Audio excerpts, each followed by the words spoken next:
এই সরকার ক্ষমতায় আসার পর, অন্তর্বর্তীকালীন সরকার, ইউনূস সাহেবের সরকার ক্ষমতা আসার পর ওনারা কতগুলো কথা বলতেছেন যেটা নিয়ে আজকে মাঠে তাদেরকে ব্যাপারে সন্দেহ তৈরি হইতেছে এবং তারা নির্বাচন দিবে কিনা। কারণ তারা বলছেন আমরা সংস্কার করে তারপরে নির্বাচন দিব। সংস্কার করবেন কবে, সংস্কার শেষ হবে কবে, ভোটার তালিকা কবে হবে, সব অনিশ্চিত। ওনারা নিশ্চিত করে কিছু বলছেন না। ওয়াকারুজ্জামান সাহেব বলেছিলেন যে 18 মাসের মধ্যে নির্বাচন দেওয়া যেতে পারে, সে কথা আরো ধার ধারে নেই প্রধান উপদেষ্টা। উনি বলছেন আমরা যখন বলবো সেটাই হবে তারিখ। এই যদি হয়, এবং সংস্কারের বিষয়ে এমনও বলছেন সংবিধান সংস্কারের দায়িত্ব দেওয়া হয়েছে আলী রিয়াজ সাহেবকে। তার বডি ল্যাঙ্গুয়েজ যেটা দেখা যাচ্ছে সেটা খুব গ্রহণযোগ্য না। তার বডি ল্যাঙ্গুয়েজটা এরকম যে পলিটিক্যাল লিডারদের সাথে আমাদের আলাপ করার কোনো প্রয়োজন নাই, বরং তারা যদি কিছু বলতে চায় তারা লিখে আমাদেরকে জানাক। মানে ভাবটা এরকম যে সৈয়দ বংশ আর নির্বংশীয় লোকের সাথে আলাপ হচ্ছে, এরকম একটা বিষয়। এই এত ইগো দেখানোর কোনো কারণ নাই। পাশাপাশি আমি আরো একটা জিনিস দেখছি, এই সংস্কারটা খুব জরুরি এই কারণে যে 17 বার এই রাজনীতিবিদরা এটাকে সংস্কার করেছে, করতে করতে যেখানে আসছে সেখানে এখন এই গঠনতন্ত্র, এই আমাদের সংবিধানটাই একটা স্বৈর শাসকের বই হয়েছে। অর্থাৎ যে ক্ষমতা পায় তাকে ওই পুস্তকটা স্বৈর শাসক বানিয়ে দেয়। তো আমি সংস্কারের ব্যাপারে বলবো, আপনি ইউনূস সাহেব একটা লম্বা সময় নেওয়ার একটা সুকৌশল করতেছেন।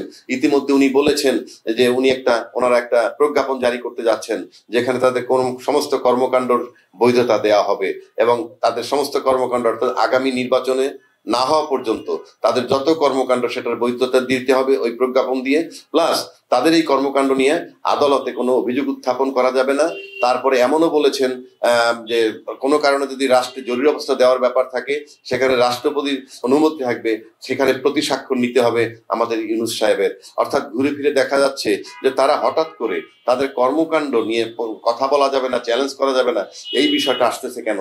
তাহলে কি তাদের কাজের ভিতরে অস্বচ্ছতা, নাকি প্রলং করার, লম্বা সময় থাকার, কিংবা তারা যেহেতু বৈষম্য বিরোধী, আদালতে আইনের চোখে সবাই সমান এবং আইনের সঠিক প্রয়োগে যাতে কোথাও বাধাগ্রস্ত না হয়, সেক্ষেত্রে ওনারা যদি এমন একটা প্রজ্ঞাপন জারি করেন তাহলে তো আমার মনে হয় যে বিচার বিভাগের উপরেও তাদের একটা খবরদারি, মানে বিচার বিভাগের স্বাধীনতা খর্ব করা সামিল হয়, যেহেতু তাদের চ্যালেঞ্জ করা যাবে না, তাদের বিষয়ে আদালতে উত্থাপন করা যাবে না। তো আমি এই বিষয়টা যেটা বলতে চাই, আপনি সংস্কার করবেন, আপনি যে সংস্কার করতে চান বছরের পর বছর কাটানো সঠিক নয়, গ্রহণযোগ্য নয়। দেশের পরিস্থিতি ভালো না, প্রশাসন আপনাকে কোঅপারেট করতেছে না। ইতিমধ্যে আপনি বাধ্য হয়েছেন ছাত্র মাঠে নামাইতে। কি করতে? তারা ট্রাফিক রি করে। ট্রাফিক রি কি মানে 500 টাকা বেতন রোজ দিচ্ছেন, তারা 4 ঘন্টা 5 ঘন্টা করে ডিউটি করে।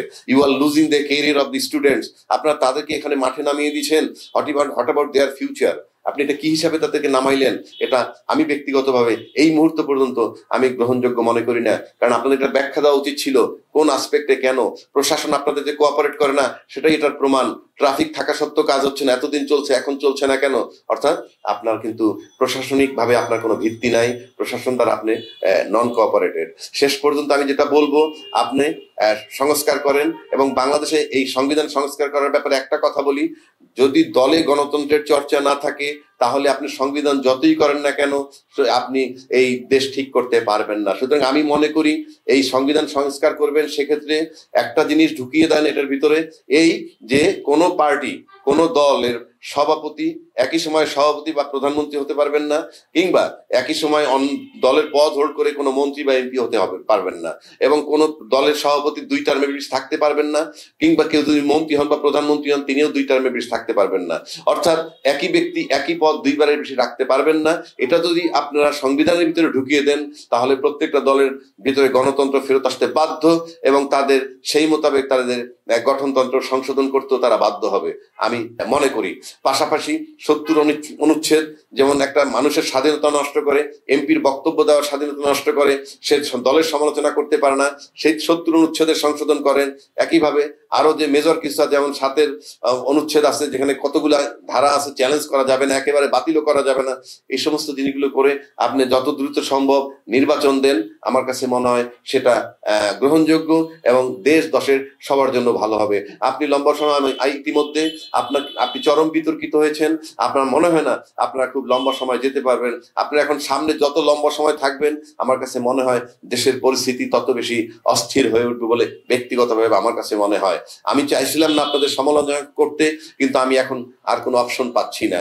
সুতরাং আমার কাছে মনে হয় যে আপনারা যত দ্রুত পারেন এই কতগুলা মেজর সংশোধন করে দেশটাকে নির্বাচন দিয়ে স্থিতিশীল অবস্থায় এনে রাজনৈতিক নির্বাচিত প্রতিনিধির কাছে ক্ষমতা দেওয়ার হস্তান্তর করার জন্য তৈরি হন। সেটা হতে পারে আপনাদের জন্য মঙ্গল এবং দেশ জাতি সবার জন্য মঙ্গল।